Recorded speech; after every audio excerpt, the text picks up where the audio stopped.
கர்த்தருடைய பரிசுத்தநாமத்துக்கு மகிமை உண்டாவதாக. கர்த்தர் உங்களை ஆசீர்வதிப்பாராக. இந்த நாளிலும் நாம் தியானிக்க போகிற வேத வசனம் சங்கீதம் 65:2.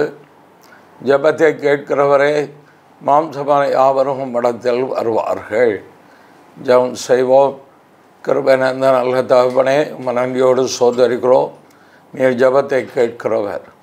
எங்கள் விண்ணப்பத்தை கேட்கிறதுக்காய் ஸ்தோத்திரம். இந்த வேளை இந்த செய்தியை கேட்க ஒவ்வொருடைய விண்ணப்பத்தை நீர் கேட்டு அவளை ஆசீர்வதிப்பதற்காய் இயேசு கிறிஸ்துவின் திருநாமத்தில் தாழ்பணிந்து கேட்கிறேன் பிதாவே, ஆமென். சங்கீதக்காரன் ஆண்டவருக்கு ஒரு நாமத்தை சொல்கிறார். அந்த நாமம் ஜெபத்தை கேட்கிறவர். ஜெபத்தை கேட்கிறவரே மாம்சமான அவரும் இடத்தில் வருவார்கள். தேவன் ஜெபத்தை கேட்கிறவர், பிரார்த்தனையை கேட்கிறவர். என்னை நோக்கி கூப்பிடுன்னு சொன்னால் ஒரே ஒருவர் ஆண்டவர் இயேசுதான். எரேமியா 33:3 என்னை நோக்கி கூப்பிடு, நீ அறியாத எட்டாகுமான பெரிய காரியங்களை உனக்கு அறிவிப்பேன் என்று சொல்லியிருக்கிறார். அவே ஜெபத்தை யார் வேண்டுமென்றாலும் ஏறெடுக்கலாம். தெய்வ நம்பிக்கை உள்ளவளாயிருந்தாலும் சரி, இல்லை தெய்வ நம்பிக்கை இல்லை என்று சொல்கிறவர்கள் கூட தங்களுடைய வாழ்க்கையின் தேவை சந்திக்கப்பட வேண்டுமானால் தெய்வத்தை நோக்கி கூப்பிடுவீர்களானால், இயேசுவை நோக்கி கூப்பிட்டார், இயேசு மறுஉத்தரவு கொடுப்பார். அவர் சொல்லியிருக்கிறார், கேளுங்கள் தரப்படும் என்று இருக்கிறார், கேட்கிறவருக்கு கொடுக்கப்படும் என்றும் சொல்லியிருக்கிறார். இப்படி ஆண்டவரிடத்தில் கேட்டு தேவ ஆசீர்வாதத்தை பெற்றுக்கொண்ட ஒரு மனிதனை குறித்து தான் இப்பொழுது நாம் பார்க்க போகிறோம். பரிசுத்த வேதாகமத்தில் 1 நாளாகமம் 4ஆம் அதிகாரம் 10ஆம் வசனத்தில் யாபேஸ் என்கிற ஒரு மனுஷன் இஸ்ரவேலின் தேவனை நோக்கி அவன் கூப்பிடும்போது அவன் இவ்விதமாக ஒரு ஜெபத்தை ஏறெடுக்கிறான். தேவரீர் என்னை ஆசீர்வதித்து என் எல்லையை பெரிதாக்கி உமது கரம் என்னோடு இருந்து தீங்கு என்னை துக்கப்படுத்தாதபடிக்கு அதற்கு என்னை விலக்கி காத்தொள்ளும் என்று வேண்டிக் கொண்டான். அவன் வேண்டிக் கொண்டதை தேவன் அருளினார். தேவரீர் என்னை ஆசீர்வதிக்கணும், என் எல்கை பெரிதாக்கணும், உமது கரம் என்னோடு இருக்கணும், தீங்கு என்னை துக்கப்படுத்தக்கூடாது. 4 காரியங்களை கேட்கிறார். இந்த 4 காரியங்கள் ஒரே ஒரு காரியத்தை மாத்திரம் இன்றைக்கு உங்கள் முன்பாக வைக்க விரும்புகிறேன். உமது கரம் என்னோடு இருக்கணும். உடைய அர்த்தம் என்ன? நீர் ஆசீர்வதிக்கிறவர், என்னை ஆசீர்வதிப்பீர், என் எல்கை நீர் பெரிதாக்குவீர், தீங்கு என்னை துக்கப்படுத்தாதபடி என்னை காத்துக்கொள்வீர். ஆனால் எல்லாவற்றிற்கும் மேலாக தேவரே நீர் என்னோட கூட இருக்க வேண்டும். சங்கீதக்காரனாகிய தாவீது சங்கீதம் 23:1 சொல்லும் பொழுது தேவரீர் என்னோட கூட இருக்கிறீர் என்கிறார். நீர் என்னோட கூட இருக்கிறீங்க அந்த நிச்சயம் தாவீதுக்கு இருந்தது. ஆனால் யாபேஸ் சொல்கிறான், நீர் என்னோட கூட இருக்கும், உமது கரம் என்னோடு இருக்கணும். இப்போ தேவனுடைய கரம் என்ன செய்யும் நம்மோடு இருந்தால்? முதலாவது ஆதியாகமம் அங்கே 2ஆம் அதிகாரம் 7ஆம் வசனத்தை பார்க்கும் பொழுது, தேவனாகிய கர்த்தர் மனுஷனை பூமியிலே மண்ணினாலே உருவாக்கி ஜீவ சுவாசத்தை நாசிலே ஊதினார், மனுஷன் ஜீவாத்மாவானார். அவருடைய கரம் சிருஷ்டிக்கிற கரம், உருவாக்குகிற கரம். தேவன் சிருஷ்டிக்கிறவர், அவர் சிருஷ்டிகர்த்தா. அவர் மனுஷரை சிருஷ்டிக்கும் பொழுது அவர் பிரயாசப்பட்டார். மற்ற எல்லாவற்றையும் வார்த்தையினாலே சிருஷ்டித்தவர். மனுஷனை சிருஷ்டிக்கும் போது மட்டும் பலவத்தின் தேவன் பலவத்தின் சிங்காதனத்தில் இருக்கிறவர் அல்ல. அவர் தாழ பூமியில் வந்து மண்ணை எடுத்து உருவாக்கி மனுஷனை சிருஷ்டித்து மண்ணினால் சிருஷ்டித்து அவன் நாசிலே சுவாசத்தை ஊதினார், அவன் ஜீவாத்மாவானான். ஆனால் அந்த நிலைமையில் இருந்த மனிதன் தேவனுடைய கற்பனையை மீறினபடினாலே அவன் தேவ உறவை இழந்து போனான். ஆத்மாவுடைய மீறுதலினாலே அந்த ஆதாம் மீறுதல் செய்தபடியினாலே அவன் தேவ உறவை இழந்தான். இன்றைக்கு வரைக்கும் மனிதர்கள் தேவனை தேடுகிறார்கள், நம்புகிறார்கள். ஆனால் தெய்வீக உறவுக்குள் வர முடியவில்லை. தெய்வீக சமாதானம் இல்லை, தெய்வீக சந்தோஷம் இல்லை, தெய்வீக விடுதலை இல்லை, தெய்வீக சுகம் இல்லை, தெய்வீக ஆரோக்கியம் இல்லை, தெய்வீக வழிநடத்துதல் இல்லை, தெய்வீக பாதுகாப்பற்ற நிலைமையிலே மனிதன் வாழ்ந்து கொண்டே இருக்கிறார் என்பது தெரியும். தெய்வ நம்பிக்கை இருக்கிறது, தெய்வ பக்தி இருக்கிறது, ஆனால் தேவனை குறித்த அறிவில்லாத ஒரு நிலைமையில் இருக்கிறார். ஆகவேதான் மண்ணினாலே தன் கரங்களினால் சிருஷ்டித்த தெய்வம் தேவன் மாம்சத்திலே வெளிப்பட்டார். கன்னி மரியாளின் வயிற்றிலே மனுஷனாக வெளிப்பட்டார். இயேசு என்கிற நாமத்தில் தன்னை மனுக்குலத்துக்கு மனுஷகுமாரனாக காண்பித்து போதித்து அவர் சிலுவையில் எந்த கரத்தினாலே மனிதனை உருவாக்கினாரோ அதே மனிதனை மீட்கும்படியாக மனித கரங்களை உடையவராக கல்வாரி சிலுவையில் தன்னுடைய ஜீவனை கொடுத்தார். ஆண்டவர் இயேசு கிறிஸ்துவின் கரங்கள், தழும்பேறிய கரங்கள் இன்றைக்கு ரட்சிக்கிற கரமாக இருக்கிறது. அது சிருஷ்டிக்கிற கரம் மாத்திரமல்ல, ரட்சிக்கும் கரம், அது எழுதுகிற கரம். ஒரு நாள் ஆண்டவர் இயேசு முன்பாக கொண்டு வந்து ஒரு விபச்சாரத்தில் ஈடுபட்டிருந்த ஸ்திரீயை நிறுத்தினார்கள். அப்படி நடந்த விஷயம் என்ன? எல்லாரும் அவளை குற்றம் சாட்டினார்கள். ஆண்டவர் இயேசு குனிந்து தரையில் எதுவோ எழுதி கொண்டிருந்தார். அநேக வேத பண்டிதர்கள் சொல்லும்போது அங்கே நின்ற மனிதனுடைய பாவத்தை எழுதினார் என்று சொல்கிறார்கள். ஆனால் கடைசியில் எல்லாரும் போன பின்பு ஆண்டவர் இயேசு உன்மேல் குற்றம் சாட்டின ஒருவரும் இல்லையா என்று கேட்டார். இல்லை என்றார். அப்பொழுது ஆண்டவர் இயேசு சொன்னார். அவர் சொன்ன காரியம் என்ன தெரியுமா?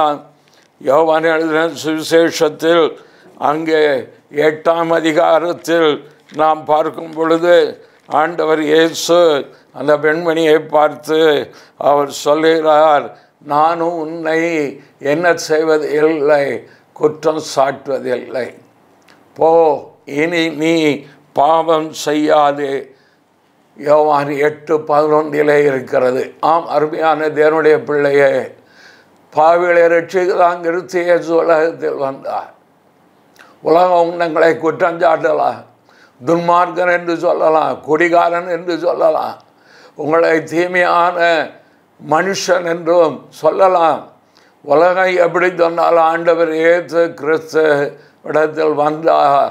அவர் உங்கள் பாவங்களை மன்னித்து உங்கள் அநியாயத்தை எல்லாவற்றையும் நீக்கி உங்களை அவருடைய பிள்ளையாக மாற்ற இன்றைக்கு உண்மை உள்ளவராக இருக்கிறார். ஆகவே அவருடைய கரம் சிருஷ்டிக்கும் கரம், அவருடைய கரம் ரட்சிக்கும் கரம், அடுத்தது அவருடைய கரம் குணமாக்குகிற கரம்.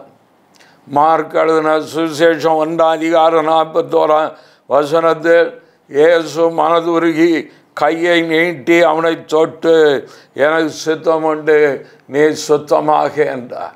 அருமையானவர்களே, வியாதி தேவன் கொடுத்தது என்று நீங்கள் நினைப்பீர்களானால் அது நம்முடைய அறியாமையே தவிர வேறு ஒன்றுமில்லை. உலகத்திலே சுகவீனம் பலவீனம் வராத மனிதர்கள் இல்லை. அந்த சுகவீனத்தையும் பலவீனத்தையும் தேவன் கொடுப்பாரானால் ஒரு நல்ல பரமதாபனாக அவர் இருக்க முடியாது.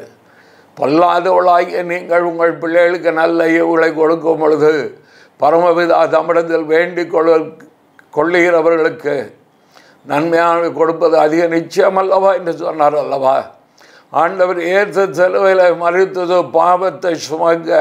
ஆம், அருமையான தேவனுடைய பிள்ளையே, அவர் உலகத்தில் இருக்கும் பொழுது அவரை குறித்து சுவிசேஷம் மத்திய எழுதின சுவிசேஷம் 8ஆம் அதிகாரம் 17ஆம் வசனத்தில் என்ன சொல்லப்பட்டு இருக்கிறது?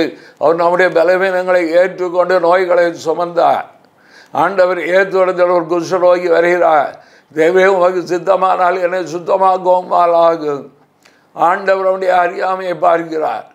உம்மால் ஆகும், ஆனால் என்னை குணமாக்குவது உமக்கு சித்தமா என்ற ஒரு கேள்வியை அவன் வைக்கிறான். அவனுடைய அறியாமையை கண்ட பொழுது இயேசு மனதுருகினார்.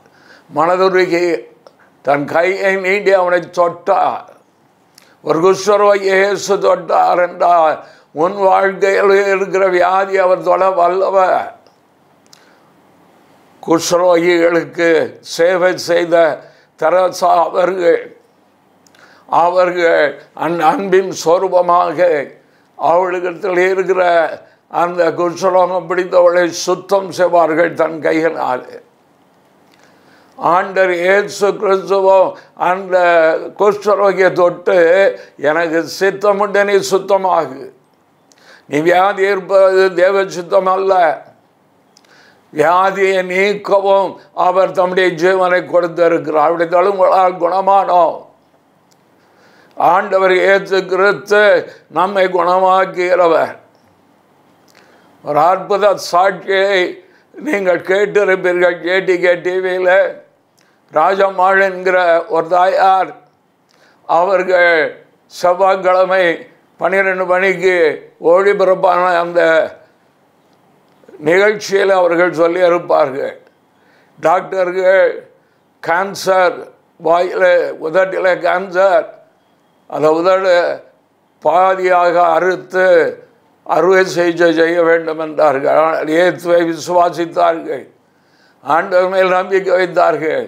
கர்த்தர் அற்புத சுகம் கொடுத்தார், அவர்களுக்கு பரிபூர்ண சுகத்தை கொடுத்தார். அதை குறித்து சாட்சி சொல்லி இருக்கிறார்கள். அதை பாருங்கள்.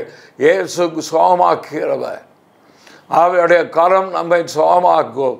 அடுத்ததாக ஏசாயா 51:16 நாம் பார்க்கும் பொழுது அங்கே அவருடைய கரம் நம்மை பாதுகாக்கும்.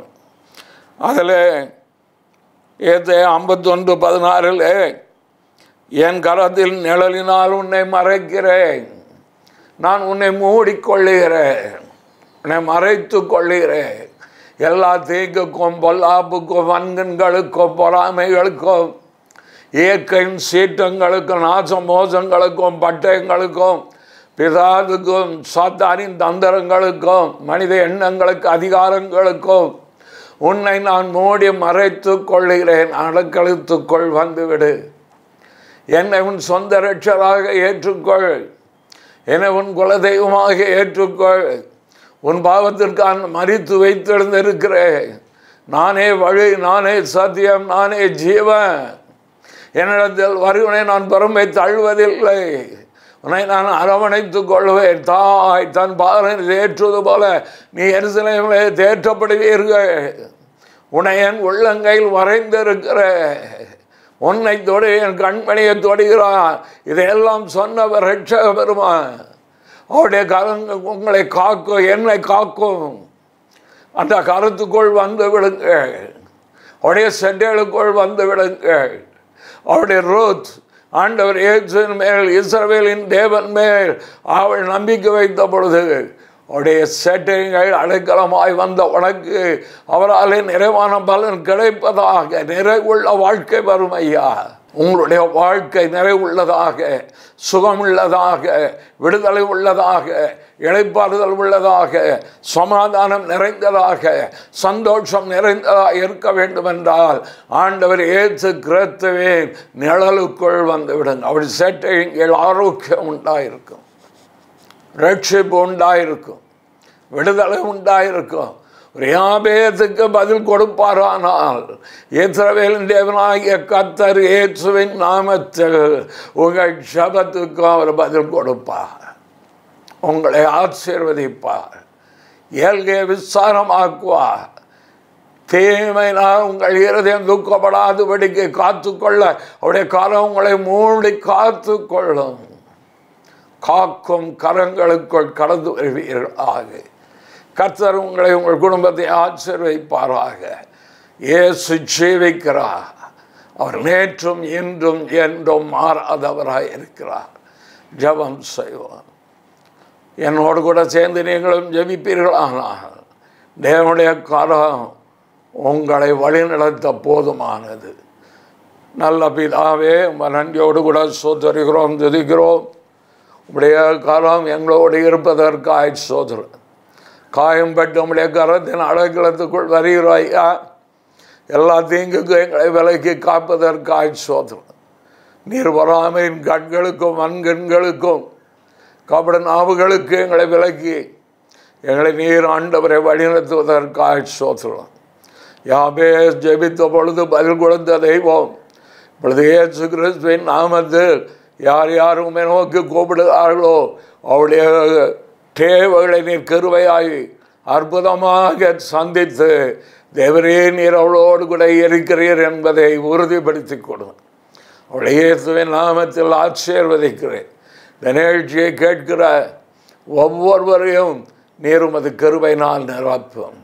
இயேசுவின் மூலம் கேட்கிறேன் ஜீவனுள்ள பிதாவே, ஆமென். கர்த்தர் உங்களை ஆசீர்வதிப்பாராக.